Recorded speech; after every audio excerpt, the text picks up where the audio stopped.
अभी आप लोग अपने स्क्रीन पे एक म्यूजिक सिस्टम देख रहे हैं। इसी म्यूजिक सिस्टम को आज हम लोग रिपेयर करेंगे। सबसे पहले मैं आप लोगों को दिखाऊंगा कि इस म्यूजिक सिस्टम के अंदर क्या क्या चीजें हैं। इस म्यूजिक सिस्टम को कम्प्लीटली मैं खोल के एक एक चीजें अच्छी तरीके से दिखाने वाला हूँ। एंड मेरा जो अभी इस म्यूजिक सिस्टम पे जो प्रॉब्लम हुआ है वो है कि जब मैं इसको ऑन करता हूँ तो ये ऑन होता है पर कुछ ही देर में ऑफ हो जाता है, ऑटोमेटिकली ऑफ हो जाता है। तो इसी प्रॉब्लम को हम लोग आज सॉल्व करेंगे। ओके, तो चलिए शुरू करते हैं वीडियो।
साउंड নাই এখান থেকে সাউন্ড বাড়াতে পারলেন না না না সাউন্ড নাই সাউন্ড একটু ফোন চলতে দে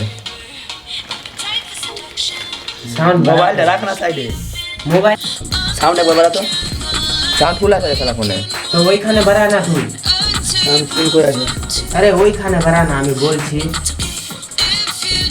सो है गाइस, अगर इस म्यूजिक सिस्टम पे अगर आप लोगों को अगर कोई भी कहीं पे भी अगर प्रॉब्लम्स होता है तो आप लोग मुझे कमेंट सेक्शन में ज़रूर बताना। सो है गाइस, वीडियो पसंद आया तो लाइक करो और इस वीडियो को ज़्यादा से ज़्यादा शेयर करो और ऐसे ही अमेजिंग रिपेयरिंग से रिलेटेड वीडियो सबसे पहले पाने के लिए हमारे चैनल को सब्सक्राइब करो एंड बेल आइकन प्रेस करो। मिलते हैं नेक्स्ट वीडियो पे, बाय बाय।